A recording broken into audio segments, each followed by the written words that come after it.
The blow he delivered thus gained power mid-swing, clashing with a dagger with a resounding clang before continuing its unstoppable descent. Though the direction of the slash was slightly deflected by another dagger, it still grazed the assassin's head, severing an ear before slamming into his shoulder, shattering the bone beneath and causing a torrent of blood to erupt. As the blade fell, the assassin's head covering was torn away, revealing a giant rat's head, a cunning and vicious visage. Duyuki was stunned. He never expected the assassin to be a bizarre rat-headed humanoid. While Duyuki was still dazed, the rat-headed humanoid gritted its teeth and lunged at him with another dagger, catching him off guard. But then, a crimson greatsword swept through, sending the creature flying 8 meters, its bones shattered, collapsing to the ground in convulsions. Instructor Gorus had somehow appeared beside Duyuki. Instructor Gorus emanated a terrifying aura, his body bearing several gruesome wounds, yet he seemed oblivious, a blood-soaked killing machine, his eyes cold and filled with the ruthlessness of slaughter. Only upon seeing Duyuki did his expression soften slightly, as he roared, "What are you daydreaming about on the battlefield?"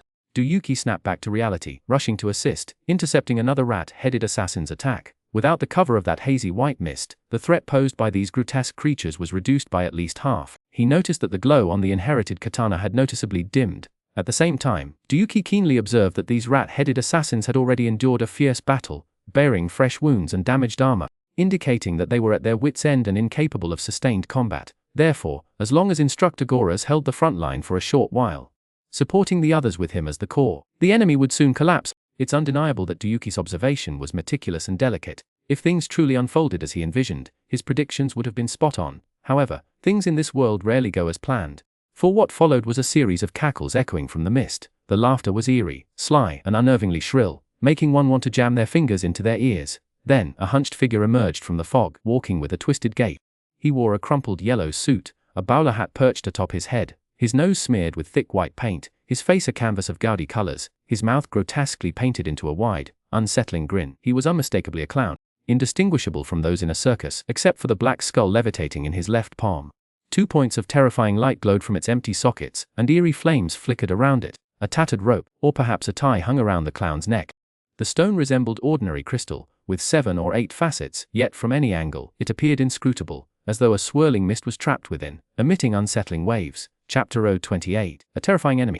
The clown emerged from the white fog, his hand raised, a grotesque smile playing on his lips. He made an exaggerated gesture. "Hello everyone! Welcome to Moriarty's amusement park. Oh, look who we have here, a powerful berserker!" How? Gawler's eyes flashed. He didn't bother with the self-proclaimed Moriarty, instead lunging forward with a devastating slash from his massive blood-red greatsword. The blow had the force of a mountain splitting, a geyser of crimson erupting with the strike. The clown Moriarty, caught completely off guard, seemed unable to react in time, cleaved in two. Yet the bisected corpse twisted and dissipated in an eerie manner, revealing that Gawler's had only struck a phantom. Then, Duyuki heard a scream. He whirled around, his eyes widening in horror. A bloody mist erupted, spraying from the body of another familiar face, the mechanic Maga, his eyes wide, collapsing slowly to the ground. His bones seemed to melt away, his life draining in an instant. The white-nosed clown appeared behind Maga, his grotesque smile intact. He hopped towards them, a ludicrous sight, yet his very presence stirred a chilling gale, raising goosebumps on everyone's skin. No one could laugh, only fear gripped their hearts. A series of harsh, grinding noises erupted from the mechanical gauntlet on Gawler's arm, followed by thick black smoke billowing from the vents. One feared the device might fail completely. He leaped into the air, raising his crimson greatsword and bringing it down on the white-nosed clown with furious force. Biangshan! Clearly learning from the clown's previous evasion, Gawler's unleashed the Biangshan Zon, a devastating downward strike that covered an area of 20 to 30 square meters, drastically increasing the chances of a hit. Yet, the struck Moriarty simply vanished, his grotesque smile unchanged, like ripples on water. Duyuki noticed the crystal around the clown's neck emitting a faint glow as he successfully escaped once more, reappearing from the dissipating smoke. This time, when he appeared, he brought blood and death. Without seeing Moriarty the clown make any move, a magician Duyuki didn't recognize fell backward onto the muddy ground, blood spraying from his mouth. A long, black object was firmly embedded in his eye socket. The thing looked like a dart, yet also resembled a black nail, adorned with bizarre symbols and writings that evoked a chilling, bone-deep dread. A faint black aura rose from its edges. Clearly, the moment this thing pierced his eye socket, it had penetrated his brain, instantly killing him. Sews around him felt a deep wave of fear. Gawler's roared suddenly, his voice hoarse. "That's our kunai, you filthy necromancer!" Moriarty the clown let out a shrill, maniacal laugh. Then, moving like a slow ballet dancer, closer and closer, as he approached he extended his middle finger and wagged it. "Necromancer? Oh, no, sir, I don't like that term. Yes, call me a director. I merely direct the perfect staging of their death. Since everyone dies, why not use your life to perform a wonderful comedy, wouldn't you say?" At that moment, Gawler's roared again. "Go! The sound was like a thunderbolt, jolting Duyuki awake! Immediately, he saw that, a black-red vortex the size of a washbasin had appeared before the clown. This vortex was formed by several strands of peculiar energy swirling together, continuously emitting small, black-red arrows shrouded in black miasma. These arrows seemed to be composed of energy, the surrounding black miasma constantly churning, occasionally forming a terrifying ghost face before dissipating into smoke. Curse arrows! Even a fool could imagine how unpleasant it would be to be hit by these things, let alone a continuous barrage. When Duyuki saw Coach Goras charging forward, roaring as he intercepted the incoming curse arrows, his heart lurched. Duyuki could clearly see that he had become a liability, otherwise with Goras' abilities, why would he take the enemy's attack head-on? So Duyuki immediately turned and ran. Although his eyes were blurred with tears, he didn't want to leave.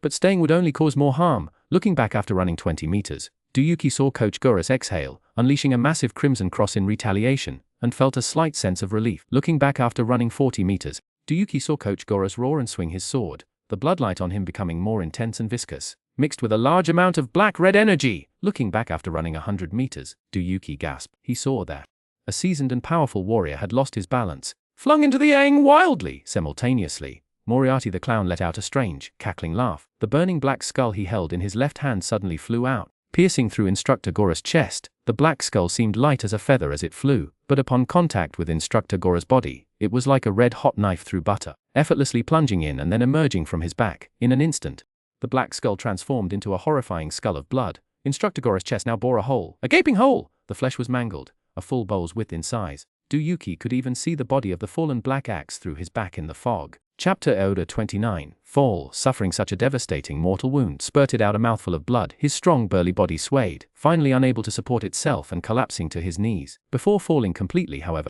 he fiercely plunged his greatsword into the ground for support, managing to remain half kneeling before becoming motionless like a statue. Moriarty the clown laughed with unrestrained glee this time. Another one down, another one on. I love the sweet sanguine. I love this strong warrior's head, don't you? Darling? After saying this, the clown actually lifted the mangled skull, kissed it deeply, then licked his scarlet lips with his tongue, a pleased smile spreading across his face.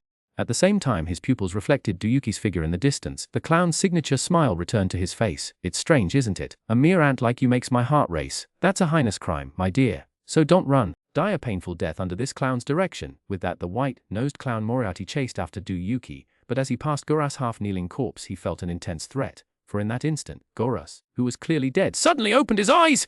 Crimson terrifying eyes! Clown Moriarty let out a shriek, but at that moment, within a radius of 7 or 8 square meters centered on Goras, a terrifying, boiling pool of blood had formed, bubbling and steaming, resembling molten lava. It was seen that beneath this pool of blood was a vast crater which erupted in an instant. A massive surge of blood energy shot skyward, a tumultuous wave like a tsunami, reaching a height of over 10 meters. Even the white-nosed clown, so adept at dodging, couldn't evade this violent blood wave. He was unable to move, only struggling frantically and futilely, like a fish on a chopping block. This is the powerful secret technique only a third-order berserker can master. Rage Burst is deployed silent, leaving the enemy no time once it erupts. And why could Goras still fight after such a terrible injury? Because he was a berserker, possessing a powerful ability called Death Defiance, allowing him to maintain his combat strength even after suffering an extreme blow facing the white-nosed clown.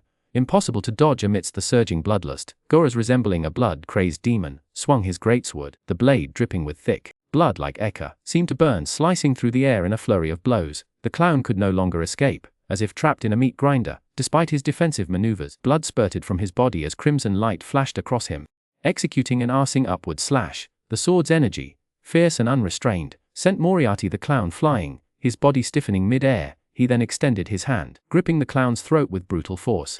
Goras' eyes were bloodshot, his vision obscured by the raging turmoil within. Veins bulged across his body, the skin on his fingers burst under the strain of his taut muscles, revealing the bone beneath. The swirling, crimson aura surrounding him was awe-inspiring, terrifying. Goras was near death, but for a berserker whose strength increased with his injuries, this was the peak of his power, the most ferocious moment of his life. This grab was no ordinary one. It was the berserker's secret technique, the soul-devouring hand. Upon contact, terrifying bloodlust would erupt from his palm, striking the enemy's vulnerable throat. Moreover, it temporarily absorbed and converted the enemy's power. The only drawback was the soul-devouring hand's limited range, making it difficult to hit the target. This was why it worked so well with the bloodlust explosion, which restricted enemies over a wide area, a perfect combination. Goras seized the white-nosed clown's neck, his 5 fingers digging deep into flesh, his face contorted, a vengeful glee in his eyes. He rasped, "Die." At that moment, Goras suddenly noticed a flash of purplish, black lines behind the clown Moriarty. These lines instantly doubled, then quadrupled.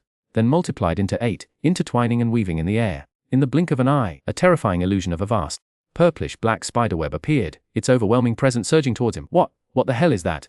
Goras immediately sensed something was wrong.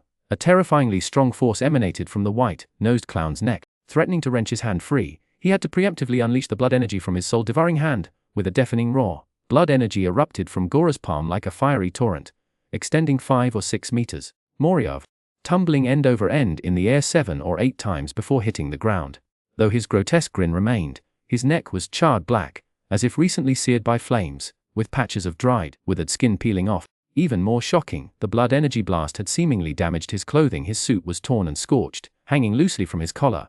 His exposed chest revealed a horrific wound. The wound, seemingly inflicted by some sharp claw, was at least 30 centimeters long, clearly exposing the gruesome white fracture of his severed breastbone and ribs. The pulsating movement of his internal organs was horrifyingly visible. Furthermore, the wound was severely festering and blackened, oozing copious amounts of pus that washed away any applied medicine. At this sight, Gora's massive frame swayed, and the light in his eyes dim. His fighting spirit was instantly crushed. Chapter 030, Pursuit. This powerful and uncanny clown had been fighting with such a terrifying injury all along. His full strength was unimaginable. Even Goras, an instructor-level figure, couldn't help but question within himself, can I really defeat such an opponent? However, his distraction gave the clown the opening he needed. With a cackling laugh, the clown swiftly raised his right hand, which had been tucked into his pants pocket. A dark light, moving in an erratic, undulating curve rather than a straight line, arced through the air, making it nearly impossible to predict its landing point. In that instant, Gora's body froze, then crashed to the ground lifeless. The intense bloody aura surrounding his mutated right hand dissipated into the air.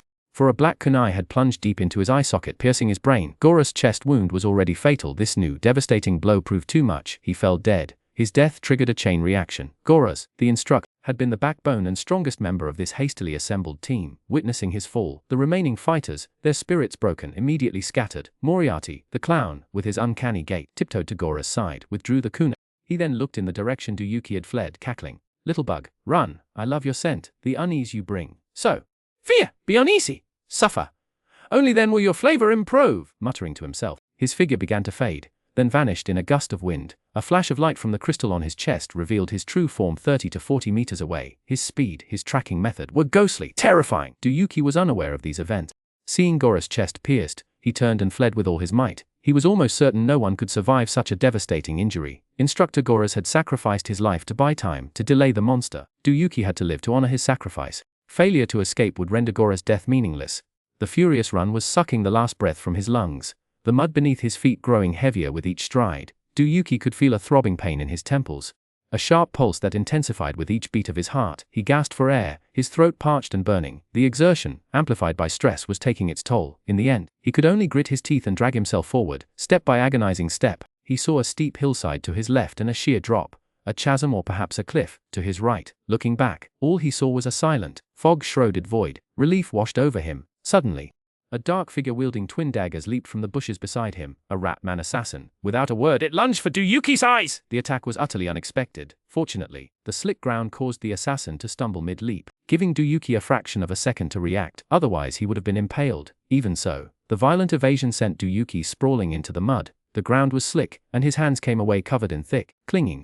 He couldn't get up immediately, but managed to draw his katana in a desperate defense. Fighting an enemy from the ground was a huge disadvantage, but Duyuki parried several blows, stabilizing the situation. He was surprised to discover a surprising natural talent with bladed weapons. Even in this precarious position, his movements were fluid and instinctive. The rat man assassin, on the other hand, was completely thrown off balance by Duyuki's defense. He was fighting a man lying on the ground. Duyuki wielded a katana, the assassin, daggers. To reach Duyuki, the rat man had to bend down to strike. This severely limited his options. The katana was easily 3 times the length of the daggers. A flick of Duyuki's wrist sent the assassin sprawling, forcing him into a uncomfortable dance of attack and defense.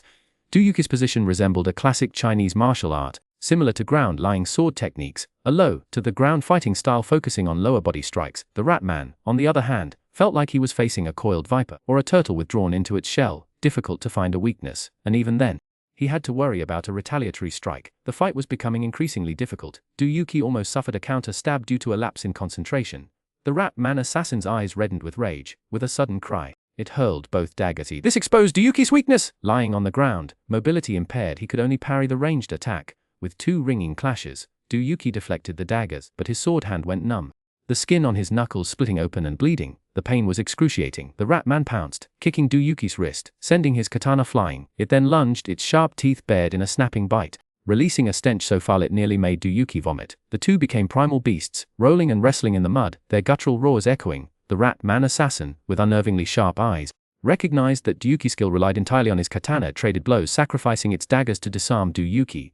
In close combat, the rat man, with its sharp claws and nauseating stench, gained a decisive advantage. I've been keeping an eye on the comments section, and there's been a lot of debate about the jester's kunai. This isn't a bug, it's intentional. For a long time, when I played Dungeon Fighter Online PvP using the Great Red God, it'd immediately kick any gunners I encountered. Why? Because my skill was mediocre, and back then, gunners, regardless of class, had two essential PvP skills, RX-78 Pursuer and Thomas Spin. If you distanced yourself, they'd use Pursuer if you got close, followed by a grenade and a combo, making me suffer immensely. To be honest, even now, when I encounter this kind of playstyle, I can only throw my hands up. If I'm in a bad mood, I just quietly activate an assist program and become a shameful cheater. Laughs.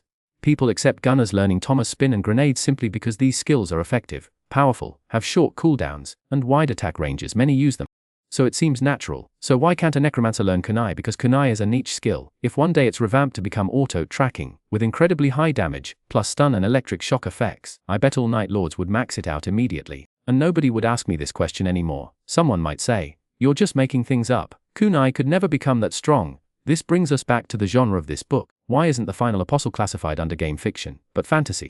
It's because I want to create a realistic Arad continent, where all kinds of people exist. You'll see all sorts of skill combinations, not just the ones conventionally established in the game. The following content contains spoilers. Read with caution. I think among these people, there are geniuses, mediocrities and madmen. Among them are all kinds of eccentrics. Perhaps someone will be exceptionally talented in a particular skill and through decades of dedicated practice, might be able to unleash the full potential of an initially insignificant skill, elevating it to an astonishing level, like Liu Zhang in sprinting, or Phelps in swimming. As for why the clown uses kunai, it's because he has a talent for it, wielding it with greater power than others. In fact, the book will feature many dual-class characters, such as a level 4 summoner who also has level 3 Nen master skills. The clown is no exception. If you can't accept this, how will you react to powerful combination skills in the future? Have you ever considered the theoretically ultimate attack class in DNF? My current idea is someone simultaneously learning Blue Fist Phantom Image Thechaba Mastery for Bloodthirst. Can anyone suggest additions? Furthermore, mutated skills might appear in the future, such as a bouncing slash where instead of blood energy, a large amount of shattered stone fragments are ejected to knock down enemies upon impact. And there might be entirely new Eastern skills. I've said it before, DF lacks Eastern elements. Soon, everyone will see Eastern classes wielding writing brushes, judges' pens, and ink to fight. I've written so much! I still feel like I haven't said enough. One last plea. If you enjoyed this, please show your support. Volections, clicks, everything counts. Chapter loader 31. The Fall of a Friend. Only a dozen seconds passed before Duyuki, exhausted, found himself pinned beneath the rat-headed assassin. The assassin's eyes gleamed with malice as its head slowly descended, a guttural ho-ho escaping its throat. Its sharp teeth drew ever closer to Duyuki's neck. Just when it seemed inevitable, another figure burst from the side, grabbing a boulder the size of a basketball and smashing it down on the rat-headed assassin's skull. The sickening thwack of the stone against bone sent a chill down one's spine. The rat-headed assassin, critically injured, instantly began bleeding from its eyes, nostrils and ears. Its eyes rolled back and it froze. Seizing the opportunity, Duyuki forcefully shoved it off, rolling away repeatedly before grabbing his dislodged sword and thrusting it into the rat-headed assassin's heart. The rat-headed assassin clutched the blade with desperate tenacity, its eyes filled with bitter resentment. It glared at Duyuki, then lowered its head, relentlessly gnawing on the sword's edge, its mouth filling with blood, its teeth shattering. Yet it would not stop. The horrifying scraping sound was enough to curdle the blood. Duyuki's muscles trembled violently. He wrenched the sword free, took a step forward, and delivered a powerful kick to the rat-headed assassin's chest. The creature stumbled several steps before tumbling head over heels off the cliff. Having successfully slain the assassin, Duyuki swayed. Feeling utterly drained, he collapsed into the mud, gasping for breath. Only then did he turn to see who had come to his aid, letting out a long sigh of relief. Holy crap. QZ, it was you! I was so worried! I heard someone scream, and it sounded like you! Screw off. Do I look like him about to kick the bucket? I haven't had enough of those scallion stuffed buns from the second cafeteria yet. You, on the other hand, look like you're headed straight to the ICU. Are you alright? It was Joe Qu, who had come to Arad Continent with Duyuki, who leaped out and smashed the rat-headed assassin with rocks. He didn't seem to have adapted to this world with the astonishing speed of Duyuki, nor had he undergone the surprising changes wrought by near-death experiences.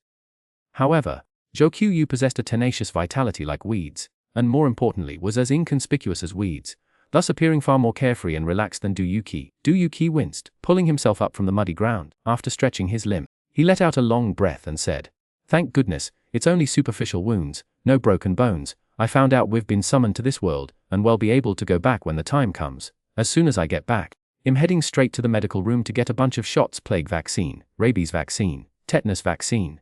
Anyone who comes to this damn place again is." Du Yuqi's sentence trailed off as the word "son of a bitch" was about to escape his lips. The face of Haifu, laughing heartily, flashed before his eyes. He suddenly recalled the mechanic, Mega, earnestly explaining various mechanical devices, the bloody battle of Instructor Gora's, and the desperate sacrificial regard action. He couldn't help but ask himself, can I really just let all of this go? Can I truly never come back? Zhou Qiuyu watched Du Yuqi's shifting expression without saying much, only worrying. Let's go. More of those rat monsters might be chasing us. Right.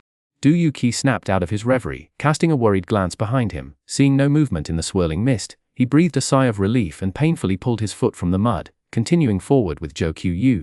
They had only gone 5 or 6 steps, Zhou Qiuyu leading the way. The mountain path took a sharp turn with a high embankment. After Zhou Qiuyu climbed it, he turned and reached out to help Du Yuqi. Just as Du Yuqi was about to grab Zhou Qiuyu's hand and climb up, he heard Zhou Qiuyu cry out in alarm, "Watch out!" Then, he leaped down from the high bank, violently shoving Du Yuqi aside. Du Yuqi stumbled back 2 steps, barely managing to regain his balance on the slippery mud. Then he saw Zhou Qiuyu stood frozen in place, a kunai swirling with black energy embedded squarely in his forehead. His expression was bizarre, stiff, vacant, yet a strange upward curve played on his lips, as if a mocking smile. Then he collapsed towards the nearby ravine. Du Yuqi's throat was too dry to produce a sound. The last vestiges of his consciousness drove him to wildly lunge forward. He grabbed him. But at that moment, Zhou Qiuyu was like a boulder tumbling down a hillside, utterly lifeless, heavily dragging Du Yuqi down into the ravine. Under the immense force, Du Yuqi's grip slipped, letting go completely. He could only watch Zhou Qiu's vacant, numb, rigid face swiftly receding, disappearing into the churning clouds below. Du Yuqi's mouth hung open, staring at the swirling mist in the ravine below. His mind was blank. Then, as if electric, his brain began to operate in a daze. Amidst the chaos fragment, his 10-year friendship with Zhou Qiuyu came flooding back like snowflakes. They were all trivial, insignificant things: going to and from school, idle chatter, the buns from the second cafeteria, Chuzi's crush on a girl from the next class in middle school. Each was ordinary to the point of boredom, yet the accumulation of over a decade formed a burden Du Yuqi couldn't bear. Yes, wasn't his 19 years of life made up of these very things? Some things are ordinary, even absurdly boring, but to him, that was youth. Some people are ordinary, you might not even miss them if they weren't around. But when he was about to leave, carrying all the memories of his youth forever, Du Yuqi's expression finally ceased its stupor. A bloody mist gradually rose in his eyes. He recalled the previous scene, and uncontrollably clenched his fists until his knuckles turned white. He would never forget. Zhou Qiuyu had thrown himself forward to push him out of the way. Otherwise, that kunai would have pierced straight through the back of his head. He had traded his life for his own. Chapter Loden 32. Cry, scream, then die. In the distance, the figure of the clown Moriarty reappeared, his exaggerated smile, his bizarre tiptoeing gait, his trademark cackling laughter, and his seemingly haunting words all reappeared. "Oh, what do I see? This death has actually managed to orchestrate a touching display of friendship. Wow, what a moving performance. I really must applaud. Thank you for this wonderful show." Shut up. Du Yuqi closed his eyes and said it in his heart. His head was lowered, and his rain-soaked hair hung down over his forehead, obscuring his expression. Only his trembling body was visible. According to the twisted clown's experience, this was the manifestation of fear completely dominating the enemy. Moriarty the clown laughed even harder, but Du Yuqi's trembling was due to rage, a deep, visceral anger. He hated the enemy before him. He hated the muddy ground. He hated the foul weather. He hated Mingxi, who had summoned him here. He hated himself for reaching out to touch that golden crystal. He even hated himself for lacking the strength to do anything at all. All he could do was clench his weapon tightly. But neither the clown nor Du Yuqi himself noticed that the silver light on the surface of Du Yuqi's tightly gripped heirloom, the mysterious Silver Lake Narcissus katana, was rapidly dimming, fading away. Moriarty the clown placed his hand on his chest, then doffed his hat towards Du Yuqi, bowing slightly before saying with a sinister smile, "Thank you for being my actor. I shall offer you a tribute as rich as moonlight wine. So now, die, before death claims you. Give me a performance, your screams, your tears. Your ah!" This time, Du Yuqi roared, his cry a full-throated shout. He swung his katana at the clown, a blow fueled by raw emotion and desperate release. It was wild, lacking any technique, but its sole defining feature was speed. The clown's face changed abruptly. Fortunately, he was agile, quickly raising the black skull in his left hand to block Du Yuqi's blow. The skull and the katana's blade collided, producing a surprisingly clear ringing sound. A skull emitting black, a razor-sharp katana. Moriarty the clown and Du Yuqi stared across the weapons, locked in a struggle, both straining to overpower the other. But at that moment, both Du Yuqi and the clown noticed something utterly bizarre. The surface of the legacy weapon Du Yuqi held, the mystical Silver Lake Narcissus katana, had completely dulled. Rust spots and cracks rapidly appeared on the blade before it finally crumbled into a pile of metallic dust, like ash falling to the ground. Simultaneously, a ceaseless flow of power surged from the weapon's hilt into Duyuki's body. It felt as if he were greedily absorbing the essence and power of the legacy weapon he held. Clearly visible, the veins in Duyuki's hands bulged, like green snakes writhing beneath his skin. His head slowly lifted, and through the strands of hair falling over his forehead, a pair of eyes burning like flames appeared. "Cry! Scream! Then die helplessly!" A raspy Ryuki slipped. In that moment, he resembled a battered butterfly, finally transcending its limitations, bursting free from the cocoon that had imprisoned it. With a loud crack, his left hand slammed onto the black skull. An immediate sizzling sound erupted. Accompanied by the acrid stench of burning flesh, the black skull seemed to grow translucent, revealing the faint outline of a rhombus-shaped object within. Unfazed, Duyuki raised his right hand, palm like a knife, and slashed. Moriarty the clown could no longer maintain his smile. He raised his right arm to block, only to cry out in agony. Where Duyuki's palm struck, a large pool of crimson blood welled up, rapidly spreading across his suit sleeve. Had been hit by Duyuki's hand strike, and it looked as though he'd actually been slashed with a blade. Simultaneously, the clone felt a shocking surge of incredibly sharp power emanating from his seemingly weak opponent, a force that momentarily left him feeling utterly helpless. As the saying goes, one wrong move and the whole game is lost. The clown suddenly realized his grave mistake. As a spellcaster primarily relying on ranged attacks, why engage in close quarters combat? This was playing to his enemy's strengths. He tried to rectify his error, but Duyuki clung to him relentlessly, a desperate, suicidal onslaught. In a frenzied attack, he used every available limb, biting where his hands and feet couldn't reach. The clown, caught off guard, was stabbed twice by Duyuki's hand knife, each strike feeling like a real blade piercing him, blood bubbling forth. The pain was excruciating. Worse, in a moment of inattention, Duyuki tore a chunk of flesh from his shoulder, eliciting a fresh scream of agony. Moriarty the clown never valued anyone else's life, yet he valued his own above all else. As Moriarty the clown watched Duyuki fix him with an icy stare, still gnawing on his flesh, the man known for his perversity finally felt fear. Intense fear. He understood. This man was truly desperate, fully committed to the principle of taking his enemy down even if it meant sacrificing himself. That wouldn't be so bad. And to be engaged in such dangerous close combat with a madman was truly terrifying. Chapter Yura 33, Deathmatch. Fortuna Joker, Moriarty, quickly realized something. The strange power emanating from Duyuki was rapidly fading. The weakening was palpable. The Joker, a battle-hardened veteran, had never before witnessed such a secret technique, drawing power by destroying weapons, but he knew borrowed strength couldn't last forever. Therefore, the Joker gritted his teeth and stubbornly defended, protecting his vital point. He knew his enemy was outwardly strong but inwardly weak. Just a little longer and Dawn would break. Then he could slowly flay him, dry the skin, and make a ukiyo-e print from it. After about 10 seconds, the Joker felt his opponent stiffen, their power fading even faster. Overjoyed, he knew the enemy's peak power had subsided. With a cruel laugh, he delivered a knee strike, smashing it deep into the other's abdomen. Black energy emanated from his right hand as he prepared to unleash his black flame skeleton to finish his opponent. But then, Duyuki suddenly headbutted him. Moriarty's right hand was still casting, so he could only block with his left. But he immediately sensed the opponent's overwhelming strength. Completely unstoppable, a cry of anguish escaped his lips. He instantly realized he'd been tricked. Duyuki's earlier weakness was a ruse, a trap. As the Joker cursed his folly, a scream tore from him. Duyuki's forehead had smashed into his nose, causing a torrent of blood and tears to erupt. His nasal bone was shattered, the pain searing as the bone pierced his facial structure. At that moment, Duyuki took a step forward, lunging into the clown's embrace. With his left hand, he clawed at the wound on the clown's chest, sending gore flying. His right hand produced a half-open small box, seemingly containing a white, granular powder, which he attempted to pour onto the clown. The clown, his horrific chest wound assaulted, let out a shriek of agony. Knowing this was a fight for his life, he unleashed surprising strength, grabbing Duyuki's wrist with one hand, the hand holding the box, while wildly pummeling Duyuki with his fists. But Duyuki silently gritted his teeth, ignoring the pain. Allowing himself to be brutally beaten, he focused all his strength on his right hand, aware this was perhaps his only chance for revenge. In truth, the power coursing through Duyuki was rapidly waning. If he couldn't deliver a fatal blow now, another opportunity might never present itself. Duyuki's teeth ground together. He felt no pain. He sensed his strength ebbing, yet he wouldn't give up. Inching the box closer to the clock. "Die, you bastard!" Suddenly, Duyuki's left hand shot out, seizing the clown's right wrist. He brought his mouth down, sinking his teeth into the flesh. His fighting style was utterly bestial, a primal savagery unleashed.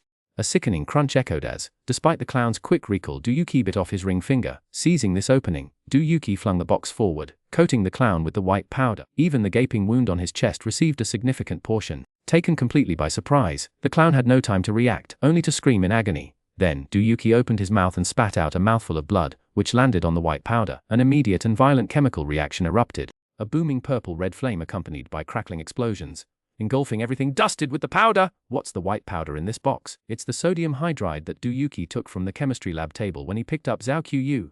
This stuff is a chemically unstable substance. It reacts violently with water. Du Yuqi clearly remembered a detail. There were traces of sodium hydride combustion on another wet lab table, proving its effectiveness on the arid continent. He had casually brought it along, and now, it had become an absolute trump card. Ah! Moriarty the clown let out a frantic scream. The excruciating pain unleashed a terrifying power, and with one kick, he sent Du Yuqi 5 or 6 meters. Spitting blood, he thrashed wildly in the mud, trying to extinguish the flames. However, sodium hydride's nature is to react violently with water or moisture, so the clown's actions were suicidal. Upon contact with the mud and water, the flames intensified, explosions erupting from his body like crackling beans. Furthermore, since arriving on the arid continent, the sodium hydride seemed to have subtly changed due to the different world laws. Its burning power was significantly more terrifying, its chemical properties even more unstable. Simply pouring a box of sodium hydride onto him had an effect as if the clown had been hit with a positive coagulase test. Du Yuqi lay in the mud, blood continuously flowing from the corner of his mouth.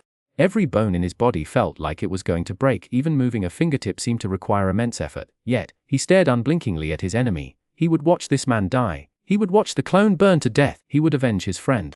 And he would avenge Instructor Gora's. Otherwise, how could this resentment in my heart be vented? How could this burning anger be quelled? Chapter 34, City of Steel. The clown, enveloped in terrifying purplish-red flames, erupted with surprising survival instincts. Struggling wildly and letting out shrill screams, it tried every means to extinguish the flames on its body, but all its struggles were in vain. Its skin sizzled as it burned, and it looked pathetic, like a drowning dog desperately struggling for life. Its eyes filled with terror and fear. Watching all this, a twisted sense of satisfaction filled Du Yuqi's heart. He stared at the clown, not wanting to miss a single detail. Every scream of this vicious enemy brought Du Yuqi immense satisfaction in revenge, a pent-up resentment that was about to explode, desperately needing an outlet.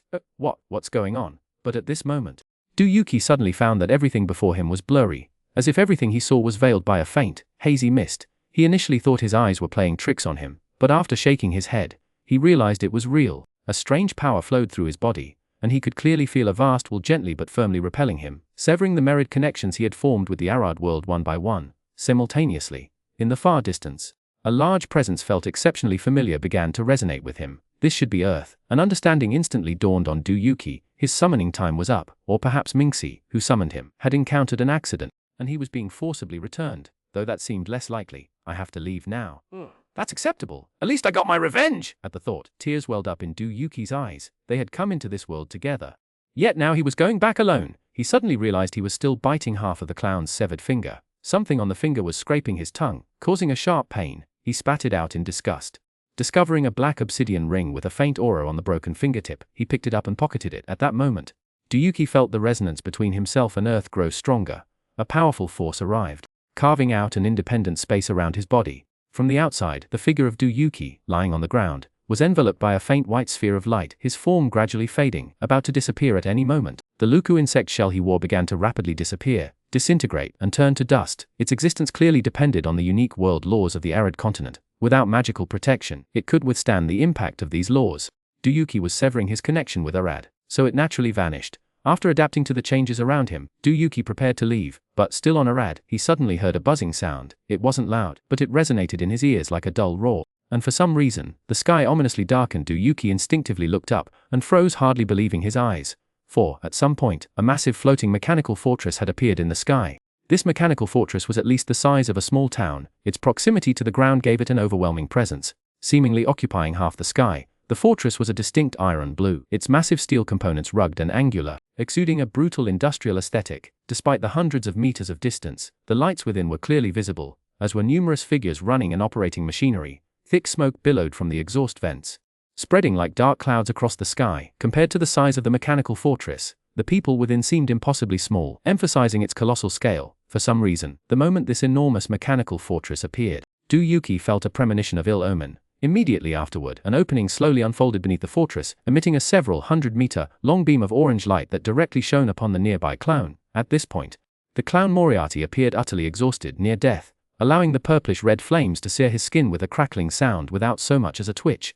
However, when the orange beam illuminated Moriarty, the flames on his body were extinguished in an instant. He then exhibited anti-gravitational properties, slowly floating up from the mud and water, gently ascending into the interior of the steel fortress, faintly visible through the opening of the light beam. The deep interior of the steel fortress seemed to bear the letters ND. The crystal hanging around his neck, which emanated a strange, fluctuating energy, emitted a hazy grey light within the orange beam, as if creating its own self-contained space. Then, the crystal detached itself and floated freely, no longer attached to the clown's body. Suddenly, excited and chaotic shouts could be vaguely heard from within the steel fortress. Though unclear, the sounds were discernible enough. What, the clown? He really brought back the mutated Terra Stone. He can still harness its power. What in the world? Duyuki watched as the clown vanished before his eyes in such a bizarre way, and couldn't help but yell out. He struggled to his feet, desperate to stop it, but found that as soon as he neared the white curtain of light surrounding him, a gentle force pushed him back, sending him sprawling to the ground. At that moment, a feeling washed over Duyuki. He suddenly looked up at the enormous steel fortress overhead. High above, hundreds of meters in the air behind a floor-to-ceiling window, he saw a slender, graceful figure calmly looking down. A long, unlit cigarette was held delicately between her fingers. Backlit as she was, her face was obscure, but a sense of overwhelming dominance emanated from her. Then Duyuki felt a powerful suction force pulling at his body. He felt as if he were caught in a whirlpool, the dizziness returning with a vengeance. Already heavily wounded, he promptly and completely lost consciousness. This episode is complete. Welcome to subscribe, turn on the small bell. Forward, please leave your comments. I will continue to update the content behind.